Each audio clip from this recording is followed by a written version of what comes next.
आपण शिर्डीत वक्तव्य केलं होतं की अहिल्यानगर शहरासह जिल्ह्यातील गुन्हेगारीमुळे सगळं नष्ट करणार आहात, मात्र तसं होताना पाहायला मिळत नाही। मोठ्या प्रमाणात सध्या गुन्हेगारी पाहायला मिळते। रोज खून, दरोडे, गोळीबार अशा घटना होत आहेत।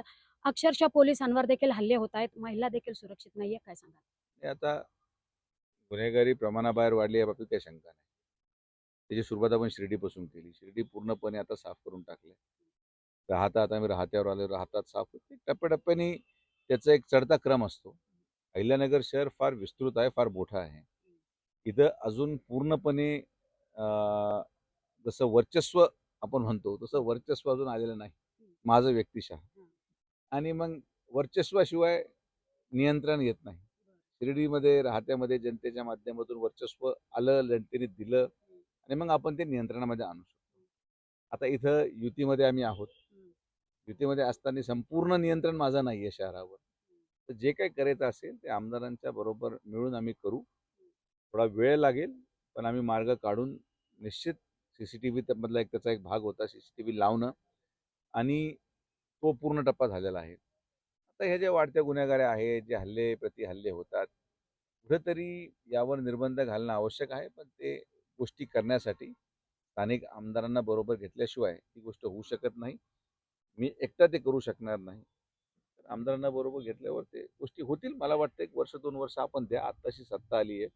महानगरपालिकेमध्ये अभूतपूर्व असं यश जनतेने दिलंय आणि आता हे वर्चस्व आल्यामुळे आम्ही आता सगळे ठीक करणार आहोत. पण त्याला एक आम्हाला काम करायला वेळ द्या. 1-2 वर्षामध्ये सगळं क्लिअर होईल. काय वाटतं तुम्हाला, गृह खातं सपशेल फेल ठरलंय का आणि पोलीसही हातबल झाले आहेत का?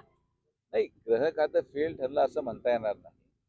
गुन्हेगारी प्रवृत्तीचे लोक सगळीकडेच आहेत. कोणाच्या मनामध्ये कोणत्या क्षणी कोणावर हल्ला करायचं डोक्यात येईल हे आपण सांगू शकत नाही. याच्यामध्ये मी दोष ग्रह खात्याला देता कायद्याला देतो. कायदे एवढे लवचिक केलेले आहेत. अगोदर किमान ज्या आरोपाची शिक्षा 3 वर्षापेक्षा जास्त असेल त्याला अटक करणं कायद्यात तरतूद होती. ती तरतूद बदलून आता अटक करायला सुद्धा परवानगी नाहीये. कायद्याची लवचिकता, जामीन लगेच मिळून जातो. एखाद्या महिलेची छेड केली तर त्याला काही शिक्षा नाही. तर कायदा बदलला, कायद्याच्या या लवचिक बाबी बदलल्या, तर कुठंतरी या सगळ्या गुन्हेगारीवर नियंत्रण आणण्यामध्ये मदत होईल.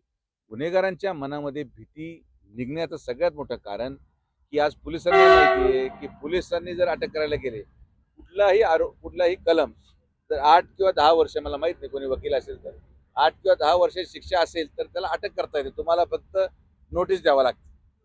नोटीसला कोणी घाबरत नाही. कायद्याचं संरक्षण पोलिसांना द्यावं लागेल, नाही तर पोलीस बिचारे पकडून, वकील आहेत एवढे हुशार, लगेच जामीन मिळून जातो आणि त्यामुळं मग आता कसं करणार.